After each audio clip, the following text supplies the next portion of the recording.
And McNair's pass is complete. They're going to mark forward progress.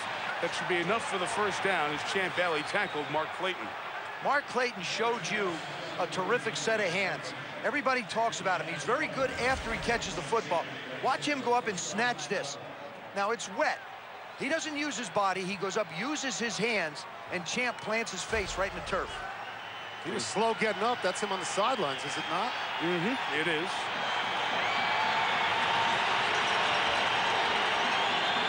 But again, forward progress gave him the first down at the 40. And McNair, play action. Look out. It was a long throw to Heap and almost went the other way with Garrett Williams, who had the nice punt return to set up the field goal a moment ago. Steve McNair does not have the strongest arm. I mean, you played 12 years, you take the beating that he has, making that kind of throw. It's like from deep in the hole as a shortstop. You've got a long way to get it out there. Heap actually had to get to him, but Durant Williams just managed to make the vision difficult. Clayton's still over there. They're cleaning off his helmet. Heap only has one catch for 9 yards. The only Ravens to catch touchdowns this year are the tight ends, Heap and Dan Wilcox, 83. The second down run takes Jamal Lewis to about the 36-yard line, and time continues to tumble. We'll be near a minute here.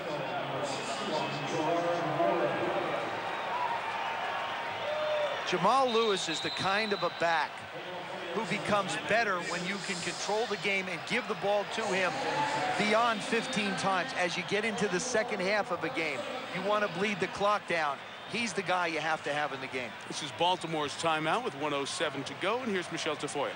A minute ago, you heard John Lynch, Wired for Sound, talking about how they have to match the Ravens in turnovers. Just how much is that stressed? I'm holding in my hand this chart, and this is something that Mike Shanahan keeps with him all the time. It's a list of the teams in the NFL ranked by turnover differential from last season.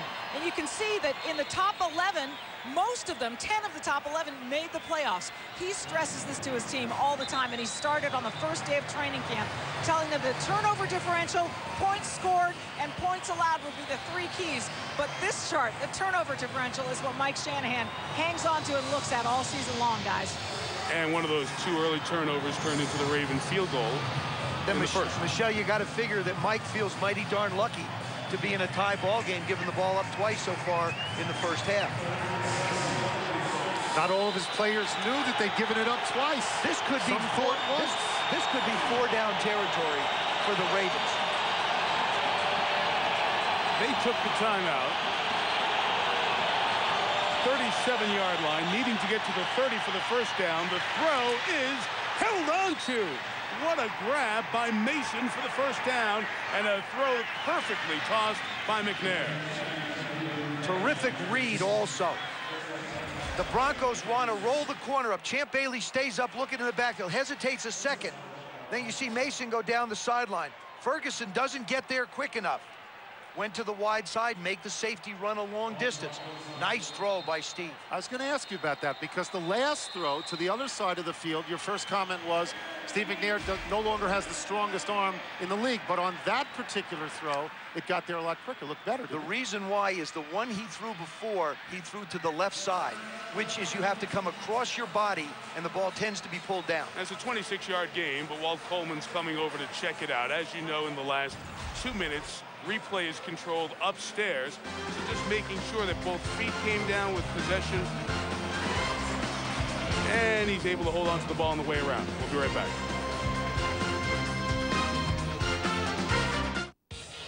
They may be called friendlies, but the moment the ball is kicked at anger, everything changes. 5-time world champions Brazil take on Ecuador. Live Tuesday on ESPN.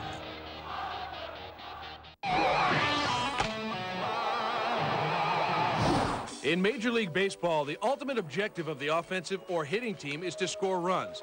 A runner must advance counterclockwise, touching first, second, and third base before crossing home plate, where he is awarded 1 run. The fastest way to accomplish this is by hitting a home run.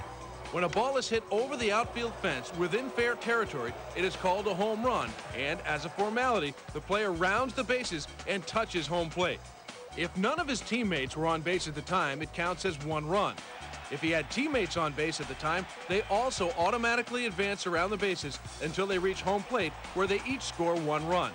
Depending on the number of base runners, a single home run can yield between 1 and 4 runs. A home run scored with each base occupied, or the bases loaded, is called a grand slam.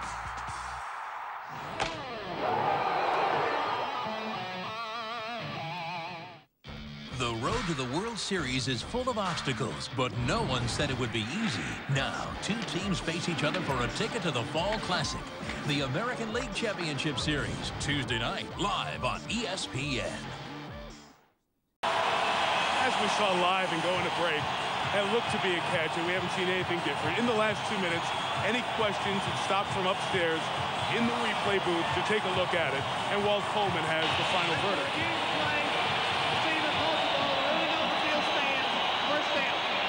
So it remains first down for the Ravens. He actually gets 3 feet in. Mason makes the catch. 1, 2, 3. Now, does he have control as he hits the ground? Yes, he does. Puts his right hand down, spins, has complete control. And rolls over ready to make a football move. Right. So there was nothing there, but they're just being extra cautious. But it is front page news if he had 3 feet in. This is huge. This is huge for Denver defensively. You know, guys, there hasn't been a touchdown scored in this stadium this year. The first game was 9-6 for Clayton, incomplete. The Kansas City overtime game was 9-6 in here. This is 3-3, so we've had 6+ quarters at Invesco Field at Mile High without a touchdown. I don't want to anticipate something, but if Baltimore were to get a touchdown here and go up by that magical 7-point margin, how comfortable would you be in at least thinking that this game was over? A whole half to play. Wouldn't even consider it. Wouldn't even cross my mind. It's not easy, but it wouldn't even cross my mind. The reason I say that is Denver was able to mount a pretty good drive the last time they had the ball. You can get a first down at the 1. Running Jamal Lewis. Bouncing off linebackers. DJ Williams. Wow. Al Wilson. 3rd down. Wow, they get there. I mean, they wherever the ball is, they're like heat-seeking missiles. They're gone in a heartbeat. These linebackers fly. They play off inside. All 3 of the linebackers are in on this play. Ian Gold, Al Wilson, DJ Williams, they're all there. There's Wilson coming in to plant the shoulder. The Ravens should be able to try and create an opportunity for Todd Heap. They just took a timeout, by the way. That's the guy you want to look for down here. That's the guy that's been productive. And Mike, you made the point. All 5 touchdowns are from the tight ends. Yep. Tight ends. Well, for those of you just tuning in, this 3-3 game, very defensive battle, as was expected between these teams. Here's what the Ravens have allowed. 9 yards in the first quarter, 63 total, 2 forced turnovers. First one led to their only points, a field goal. Meantime, the Denver defense has seen Baltimore run more plays, about 2-to-1 ratio of plays. They've gotten more yards, but those linebackers and their speed, John Lynch at the safety, Champ Bailey on the corner, they've done their job. And this is a decent drive for the Ravens. The only field goal that Denver got came after a Darren Williams punt return of 33 yards. All right, quarterback, what do you call here? 3rd down. Try and get Todd Heap, the tight end, isolated on the linebacker. Against most teams in the NFL, pretty good bet Heap can get open. The problem with these guys, Ian, like I said, Ian Gold, Al Wilson, DJ Williams, they all cover like defensive backs. Find number 86. He's the 3rd one in on the left. Closest to you, 3rd and 9. McNair throwing the other way. Jump ball, picked off. Champ Bailey.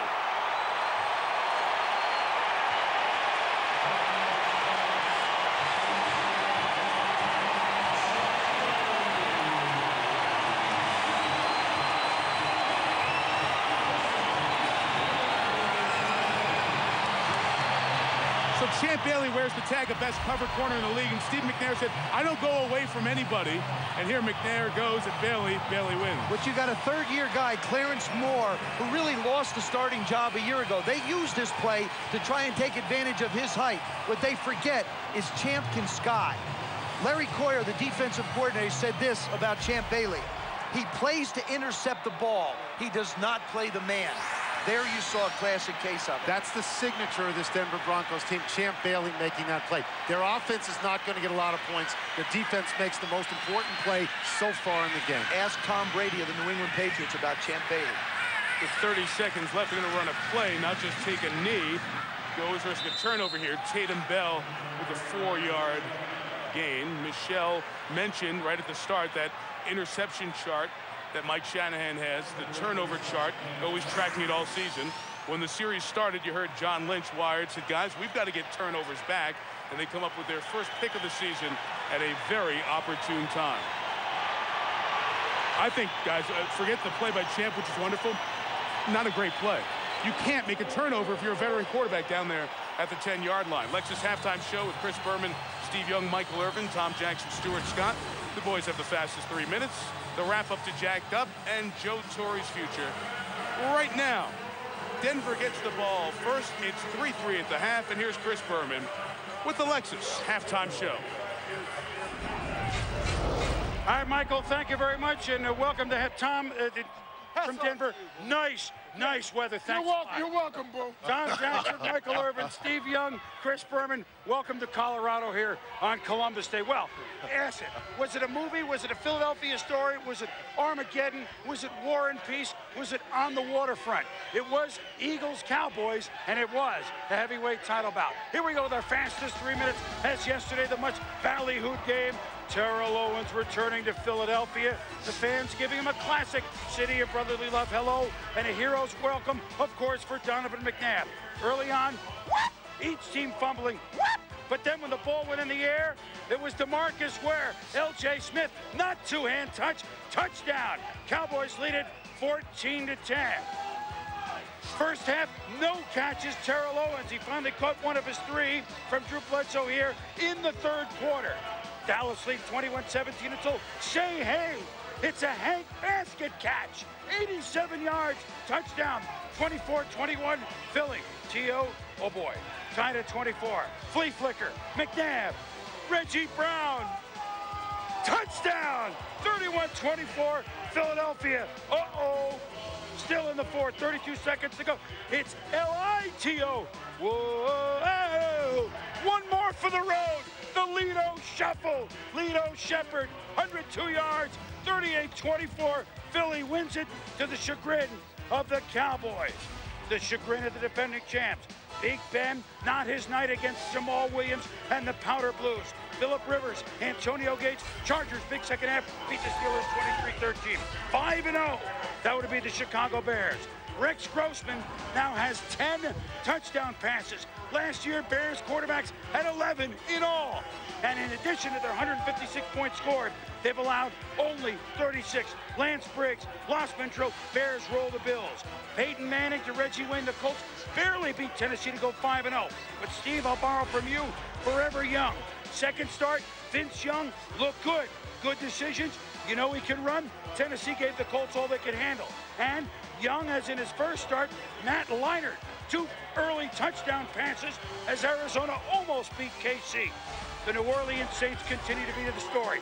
First kickoff in their team history ever, John Gilliam, 1967. You remember, against the LA Rams. Now, the rebirth. We were there the other night. Steve Gleason 2 weeks ago with the block. Deloach with the touchdown. And now the rebirth again. Reggie Bush. It's always special teams, it seems, to get the Saints going. 65 yards. The Saints march to 4-1. They're not on the road for a month. They continue to be a marvelous story as they beat Tampa Bay. But back to the Philadelphia story, guys. Now what? Now what for Philly? Now what for Dallas? Well, there's a big, huge departure for both teams because they came in, huge expectations. You saw what happened on the sidelines at the end of the game. You saw what happened throughout the game with all the mistakes. You also saw Donovan McNabb play his best football that I've seen him maybe play ever in the biggest situation. I think that bodes well for the Eagles no matter how you look at it. Well, statistically, he's played the best 5 games of any quarterback in the history of football, and that's the 1,600-plus yards throwing the football, 11 touchdowns, only 1 interception. It's never been done in 5 games. So I think that he is now over whatever happened to him last year. And for Terrell Owens, I think that it's It's now a question mark. Where do you go from here with the Dallas Cowboys? Do you kind of change? And I'm not saying that the loss was all his fault. I'm just saying, I'm not saying anything. Offensive line, all that. Where do you go from here in terms of attitude with your new team and struggling with them to get wherever you want to get? What about just play the rest of the season? Since that was just week 5, just play the rest of the season. That's all. Job, Mike. That's it. That's all. What about tonight in Denver? What do you think is going on? It's a fumble. It's slick. It's Tatum Bell fumbling. We are tied at 3 at the half. Back in a moment.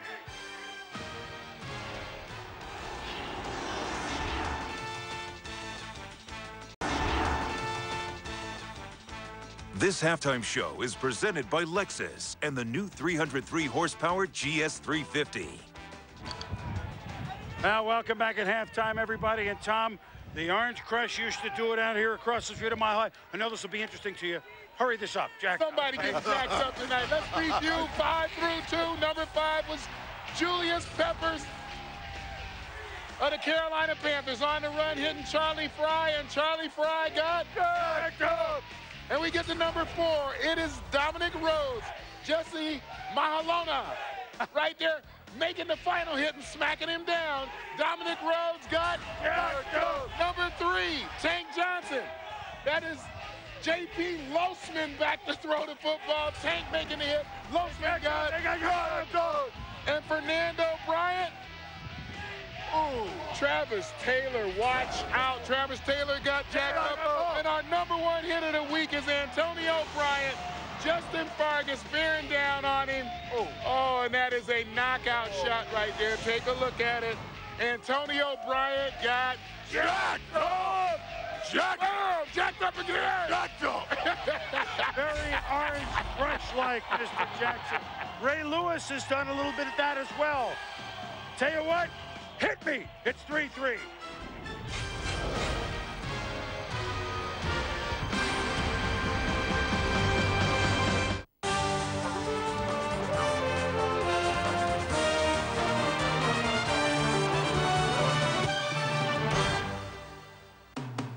Len Hutton became known as the premier batsman of his generation and captured the imagination of cricket fans forever with the batting performance of a lifetime.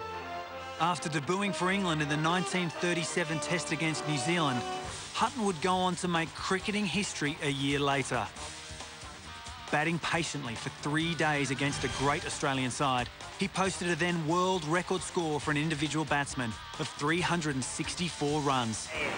Managed to beat John's great record, and I must say I felt very pleased when I achieved it. Never losing a Test series as England captain, Sir Len Hutton was knighted for his services to cricket and is regarded as one of England's greatest sporting heroes. Don't miss the series, The Legends of Cricket, on ESPN.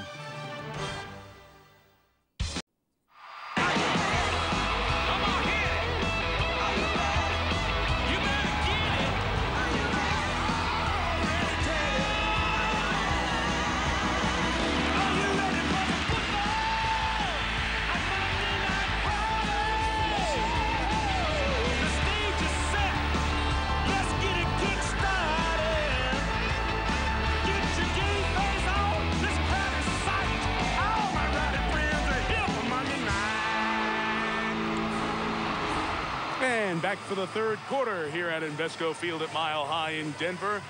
3-3, quarter 3. Susie Culver, Michelle Tafoya on the sidelines, Mike Tirico, Joe Theismann, Tony Kornheiser up here in the booth. And what we expected from 2 stout defenses coming in and 2 offenses that frankly have been kind of searching for their way in the first month of the season. Low-scoring game. Broncos get it first to start the second half with Quincy Morgan back deep to receive. Waiting for the one big play. The one big play that maybe is the game winner at that point. Baltimore had an opportunity. Yes, they did. Late in the half. Bad pass by McNair. 38-year-old Matt Stover still showing a good leg. Morgan returning from the 5. And nice job by Morgan to get out to the 27-yard line. Tackle made by Jarrett Johnson of the Ravens. Want to call your attention to the 6 passing yards by the Denver Broncos.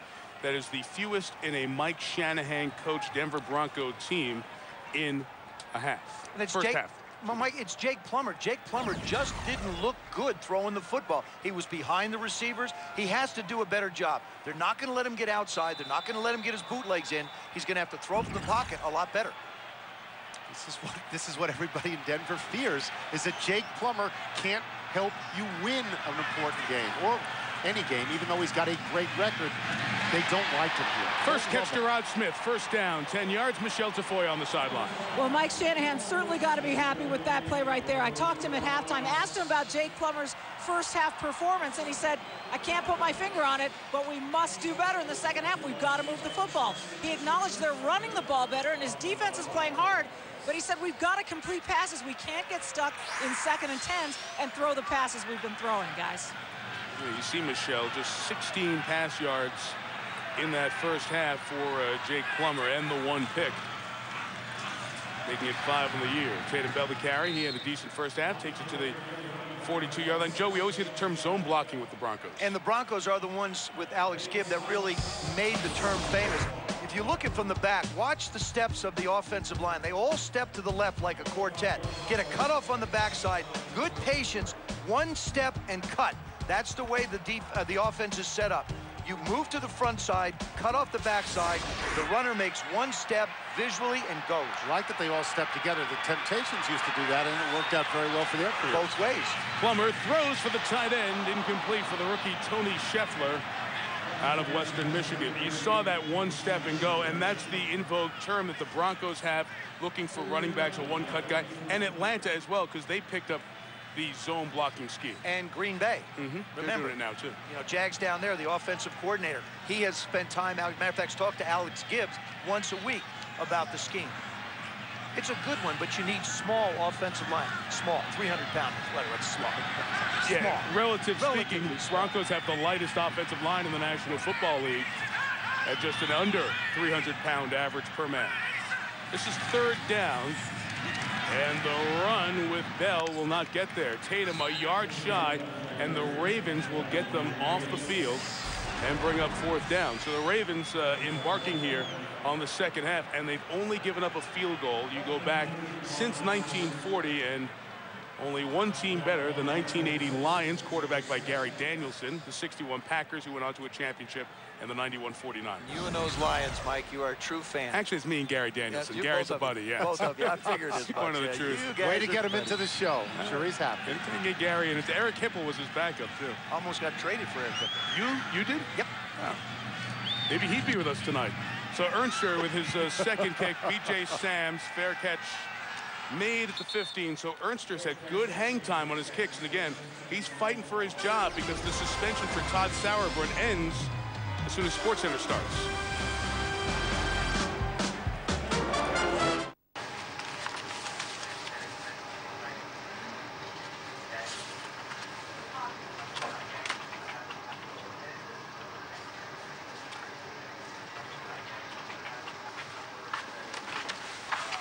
Morning, LT. Good morning. How you doing? Good, thanks.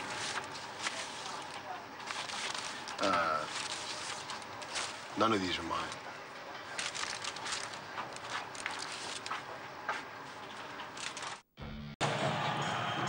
Baltimore back on the field after a turnover in the red zone negated the opportunity to score a field goal at the end of the half.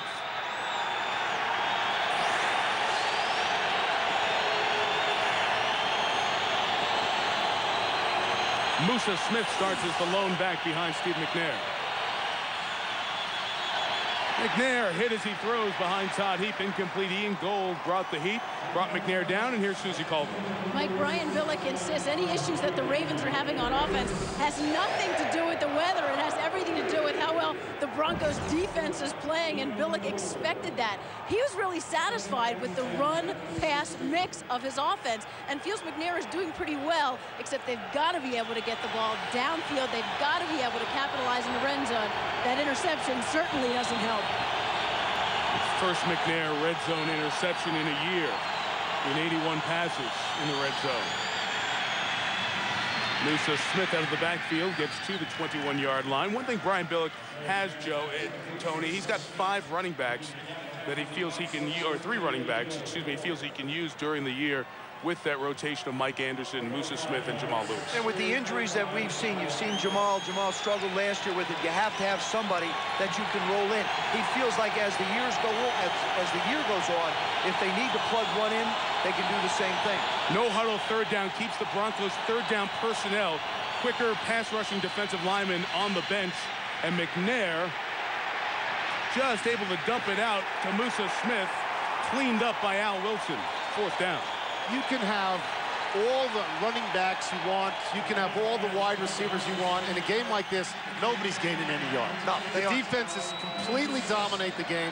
They're in the backfield the moment the ball is snapped. I mean, this is going to be a one big play circumstance. And the weather has nothing to do with it. And also, that's why that interception at the end of the half by Champ Bailey was huge. Huge, because points are at a premium. Garrett Williams back for the Cook punt. Good one, 51 yards at elevation. The flag is down. Williams, who had a 33-yard return earlier, is taken out just shy of the 40, and we'll check the laundry.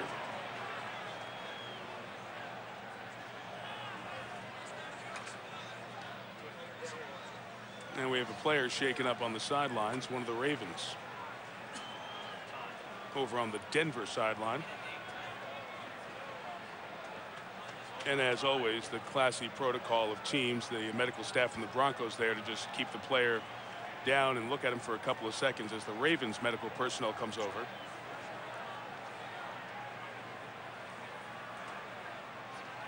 Looks to be Corey Ivy as the player is during the return. Holding 22 of the return team.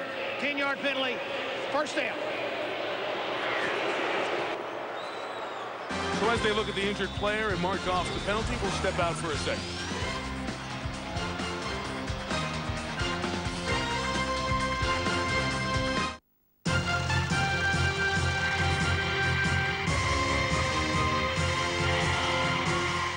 October 9, and on this day in 1993, top Australian jockey Ken Russell died after being critically injured in a fall at Rosehill Racecourse in Sydney.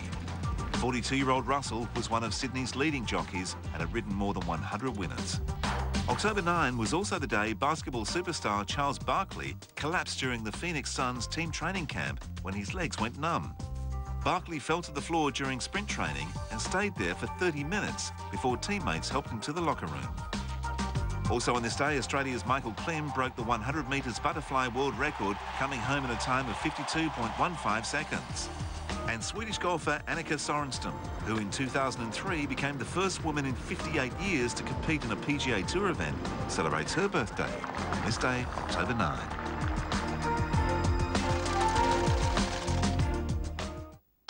Hey, Maria.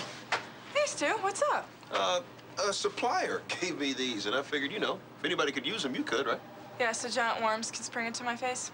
Nice try. Whoa, whoa, whoa. Come on, Maria. I was just trying to be thoughtful. You know what? Forget it. Whatever. I'm so sorry, Stu. Yeah, I mean...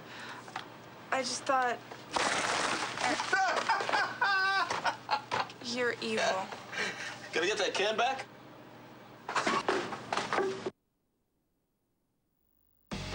ESPN's Monday Night Football is brought to you by Capital One.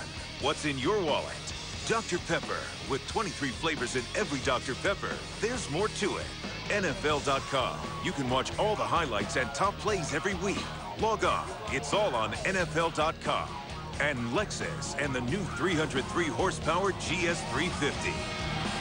It's the oldest restaurant in Denver. Over 100 years, people have been eating at the Buckhead Exchange. On the menu, elk, rattlesnake, and llama, among other things. Llama, yeah. I thought llama was protected.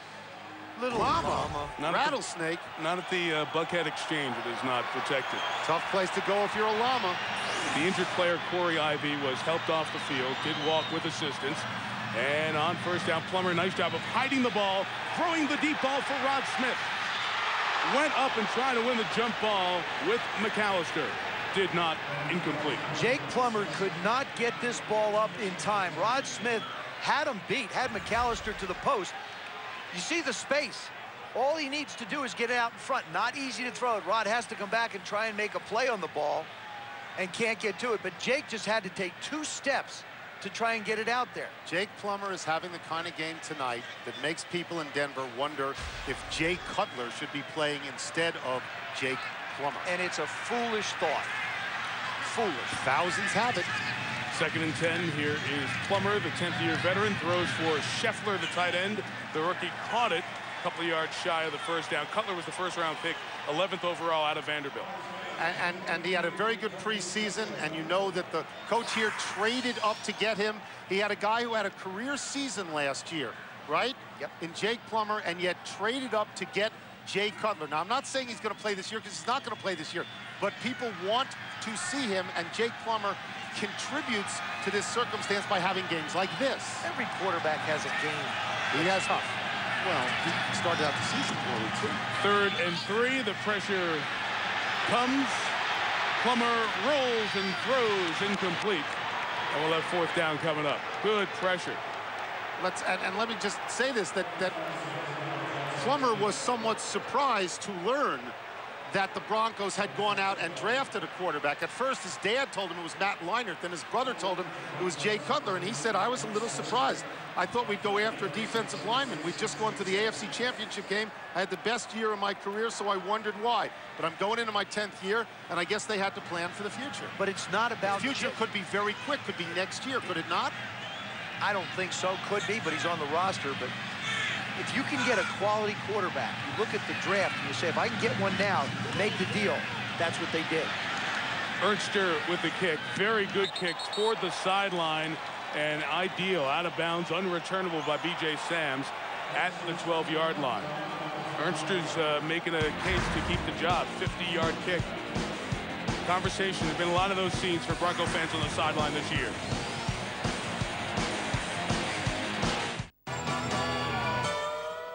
I think every player has to find the things that help their game. I don't eat red meat, for example, while I play. I have one motto: don't do anything stupid. Levi! I'm a Buddhist, so I meditate. Lately, I've been wearing my brother's clothes. The other thing that I like to do is unpack my bag. Anytime I don't unpack my bag the night before a tournament, I'm always out the next day. I'm gone. It's a long walk. One ritual I've done at the World Series only is I've never shaved. Over the years, I've always done, like, crossword puzzles and stuff. No drinking or partying the night before. Sorry. I used to have a regiment. Now I just get up, take my medication, and pray to God I play good that day. No! Why do I get deserveless?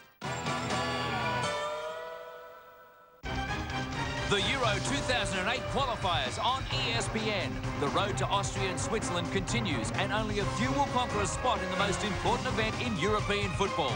On Wednesday, seeking to stay at the top of Group D, the Czech Republic clash against the Republic of Ireland. On Thursday, great action from Amsterdam. The Netherlands will try to get all 3 points against Albania. Wednesday, Czech Republic, Ireland, and Thursday, Netherlands, Albania. Live only on ESPN. The road to the World Series is full of obstacles, but no one said it would be easy. Now, 2 teams face each other for a ticket to the Fall Classic, the American League Championship Series, Tuesday night, live on ESPN.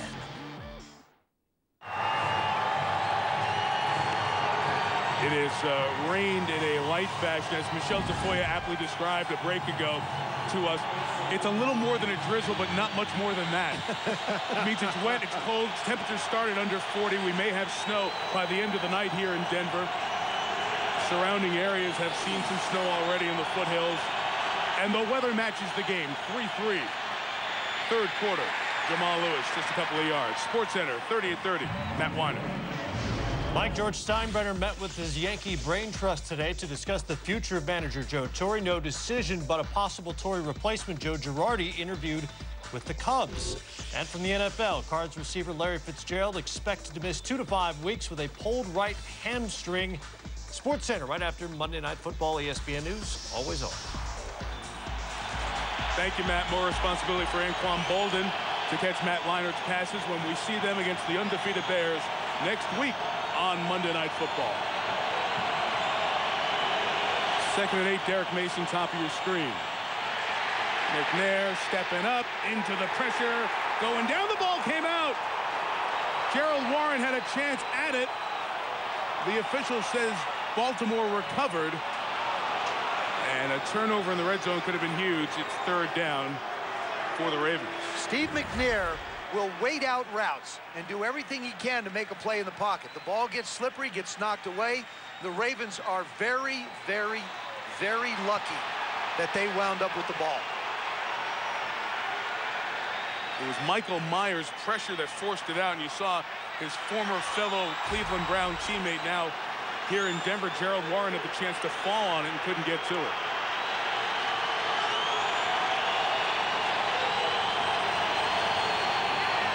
Gerard Warren, I beg your pardon. 3rd and 10. And McNair kills it because a whistle had blown to stop the play.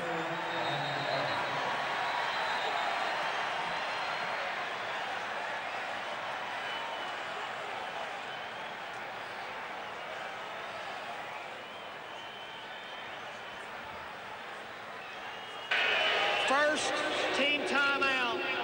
Baltimore. The timeout was called prior to the delay of game. We've talked